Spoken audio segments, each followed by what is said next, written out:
Chapter 1, Section 3 Studying Life. Beneath the sparkling waves near the South Pacific island, divers carry cameras and underwater notepads as they crisscross a coral reef. Outside an Antarctic research station, a lone figure searches the ice around her for signs of life. In a high-security facility in Atlanta, a man dressed like an astronaut passes through a double airlock into a sterile laboratory. Sweltering in the heat and humidity of sub-Saharan Africa, volunteers collect blood samples from women and children with AIDS. What do these people have in common? They are all biologists. The word biology means the study of life. The Greek word bios means life, and logy means study of. Biology is the science that seeks to understand the living world. A biologist is someone who uses scientific methods to study living things. The work of biologists can be quite varied because organisms are complex and vary so greatly. Characteristics of living things. Are the firefly and the fire in figure 114 alive? They are both giving off energy. Describing what makes something alive is not easy. No single characteristic is enough to describe a living thing. Also, some non-living things share one or more traits with living things. Mechanical toys, automobiles, and clouds move around, for example, whereas mushrooms and trees live their lives in one spot. Other things, such as viruses, exist at the border between organisms and non-living things. You'll read more about viruses in Chapter 19. Despite these difficulties, it is possible to describe what most living things have in common. Living things share the following characteristics. Living things are made up of units called cells. Living things reproduce. Living things are based on a universal genetic code. Living things grow and develop. Living things obtain and use materials and energy. Living things respond to their environment. Living things maintain a stable internal environment. Taken as a group, living things change over time. Made up of cells. Living things or organisms are made up of small, self-contained units called cells. A cell is a collection of living matter enclosed by a barrier that separates the cell from its surroundings. Cells are the smallest units of an organism that can be considered alive. Cells can grow, respond to their surroundings, and reproduce. Despite their small size, cells are complex and highly organized.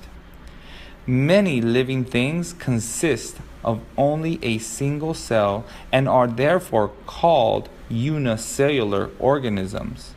The Latin prefix uni means one, so unicellular means single-celled.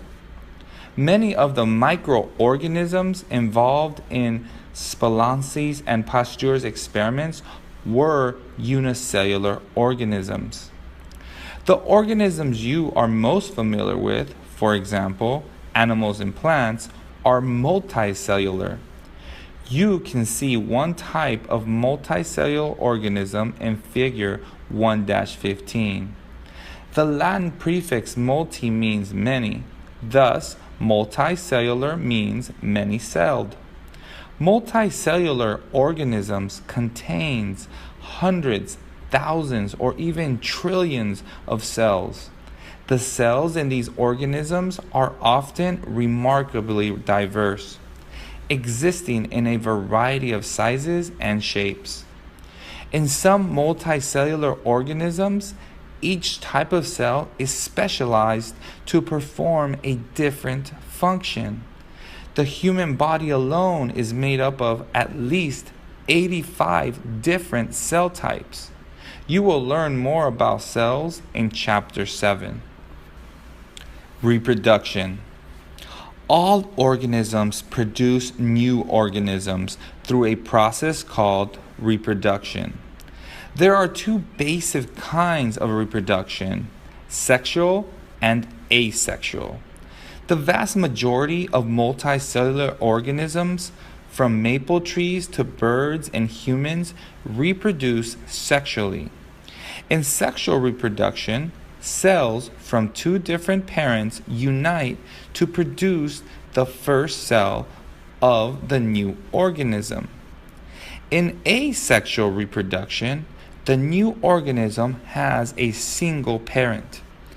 In some forms of asexual reproduction, a single cell organism divides in half to form two new organisms.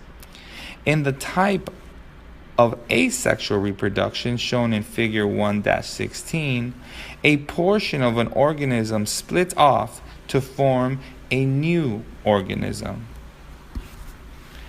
Based on a genetic code, offsprings usually resemble their parents. With asexual reproduction, offsprings and their parents have the same traits. With sexual reproduction, offspring differ from their parents in some ways. However, there are limits to these differences. Flies produce flies, dogs produce dogs, and seeds from maple trees produce maple trees. Explaining how organisms inherit traits is one of the greatest achievements of modern biology.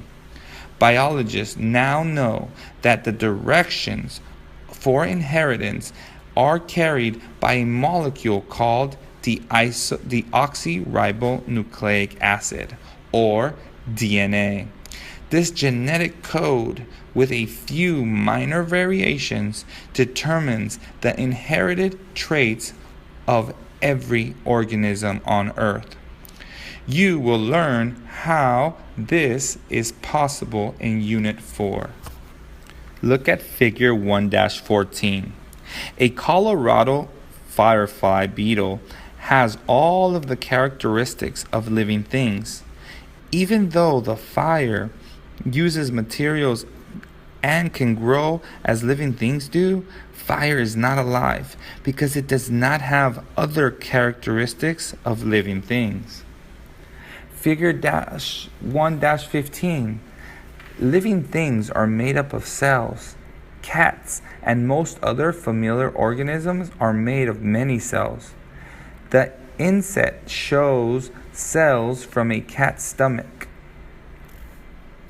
at a magnification of 500 times its size. Figure 1-16. All living things reproduce.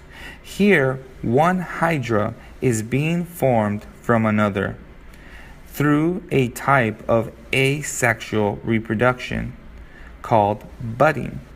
Shortly, the new organism will break away from the parent and live independently. Growth and development. All living things grow during at least part of their lives. For some single-celled organisms, such as bacteria, growth is mostly a simple increase in size. Multicellular organisms, however, typically go through a process called development. During development, a single fertilized egg cell divides again and again to produce the many cells of mature organisms. As those cells divide, they change in shape and structure to form cells such as liver cells, brain cells, and muscle cells. This process is called differentiation because it forms cells that look different from one another and perform different functions. For many organisms, development includes periods of rapid and dramatic change. as shown in figure 1-17. In fact, although you will not sprout wings, your body is currently experiencing one of the most intense spurts of growth and development of your entire life. Figure 1-17. All living things grow and develop. These photographs show how a spice bush swallowtail butterfly develops from an egg into a caterpillar or larva, a pupa, and finally an adult butterfly. Needs for materials and energy. Think of what an organism needs as it grows and develops. Just as a building grows taller because workers use energy to assemble new materials, an organism uses energy and a constant supply of materials to grow, develop, and reproduce. Organisms also need materials and energy just to stay alive. The combination of chemical reactions through which an organism builds up or breaks down materials as it carries out its life processes is called metabolism. All organisms take in selected materials that they need from their surroundings or environment, but the way they obtain energy varies. Plants, some bacteria, and most algae obtain their energy directly from sunlight. Through a process called photosynthesis, these organisms convert light into a form of energy that is stored in certain molecules. That stored energy is ready to be used when needed. Most other organisms rely on the energy stored during photosynthesis. Some organisms, such as grasshoppers and sheep, obtain their energy by eating plants and other photosynthesizing organisms.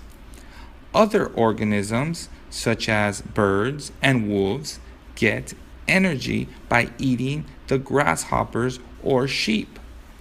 The chameleon in figure 1-18 gets the materials it needs by eating insects and other small animals. And some organisms, called decomposers, obtain energy from the remains of organisms that have died. Figure 1-18. Living things obtain and use materials and energy. This chameleon has captured a large grasshopper, whose body will provide energy and a supply of materials needed for growth. Response to the environment.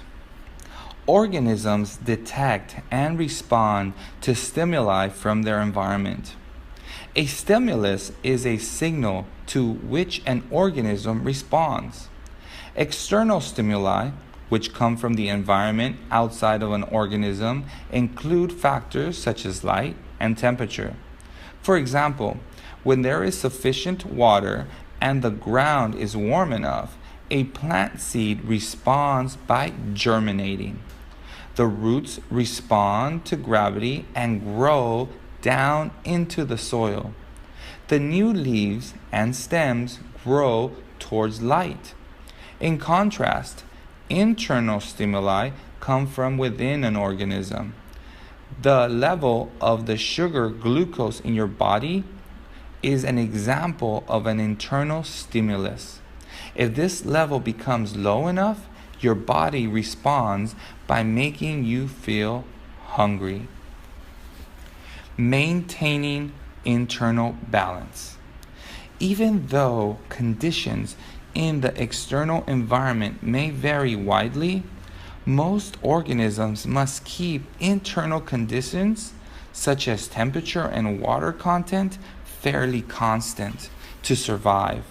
The process by which they do this is called homeostasis.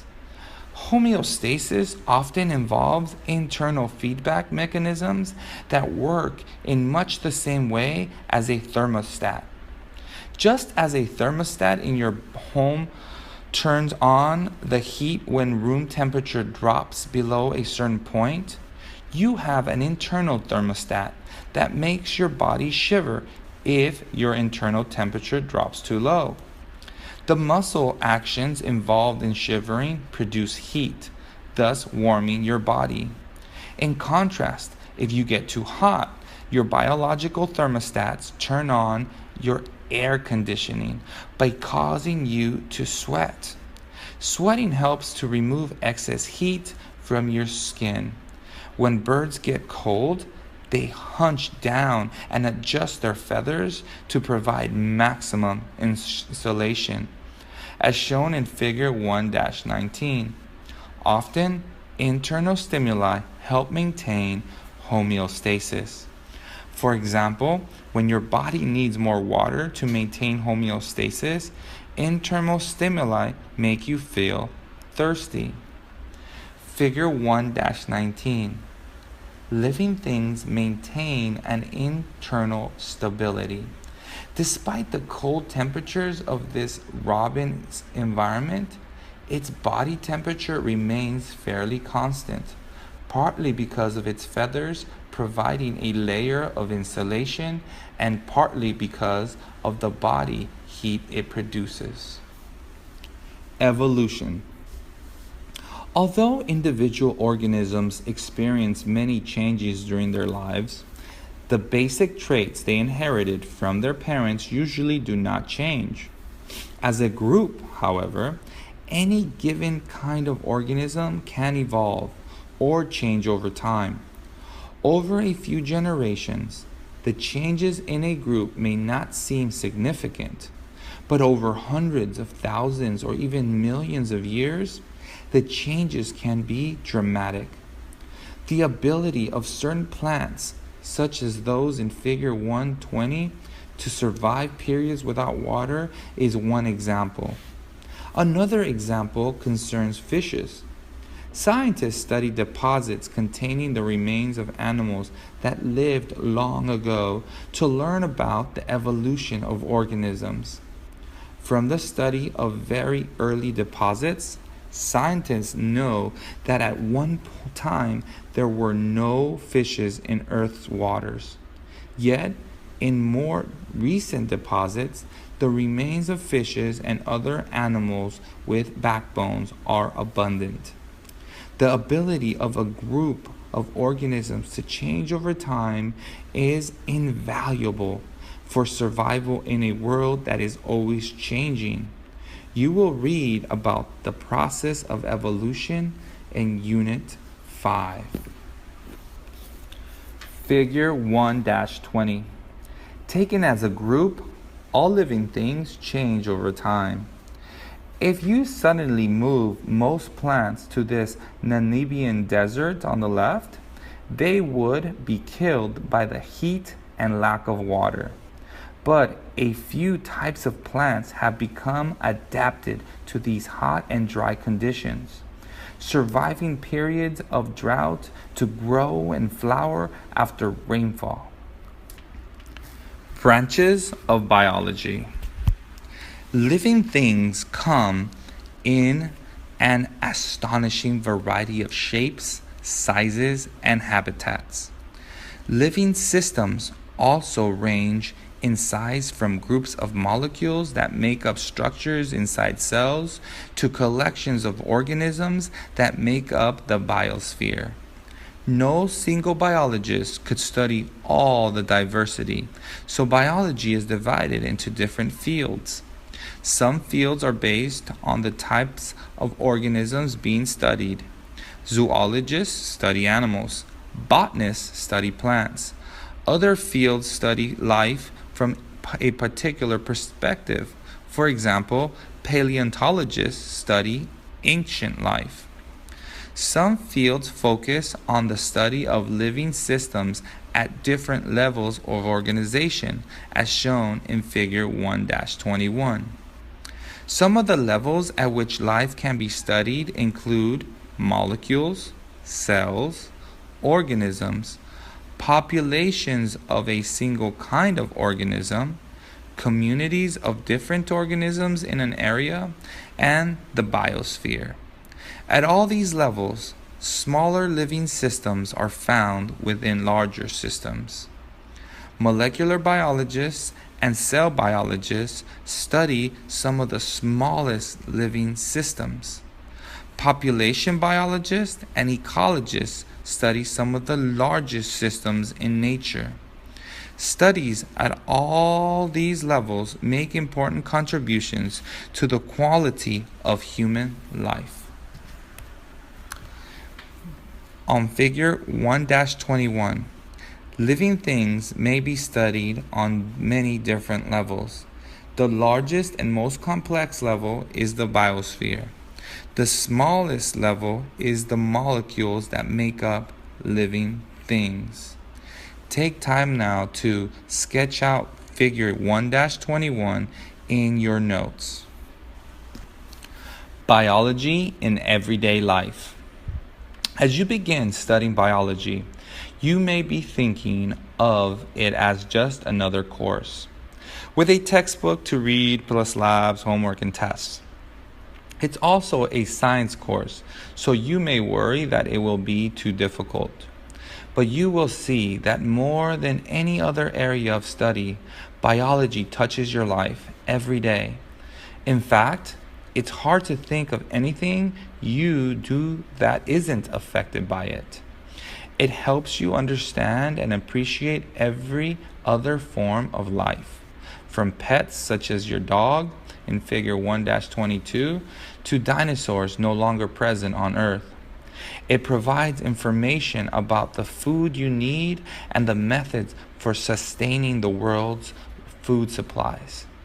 It describes the conditions of good health and the behaviors and diseases that can harm you. It is used to diagnose and treat medical problems. It identifies environmental factors that might threaten you, such as the disposal of wastes from human activities. More than any other science, biology helps you understand what affects the quality of your life. Biologists do not make the decisions about most matters affecting human society or the natural world. Citizens and governments do. In just a few years, you will be able to exercise the rights of a voting citizen, influencing public policy by the ballots you cast and the messages you send to public officials. With others, you will make decisions based on many factors, including customs, values, ethical standards, and scientific knowledge. Biology can provide decision makers with useful information and analytical skills. It can help them envision the possible effects of their decisions. Biology can help people understand that humans are capable of predicting and trying to control their future and that of the planet. Figure 1-22. Progress in biology has meant huge improvements in health, not just for you and your family, but in some societies for pets as well.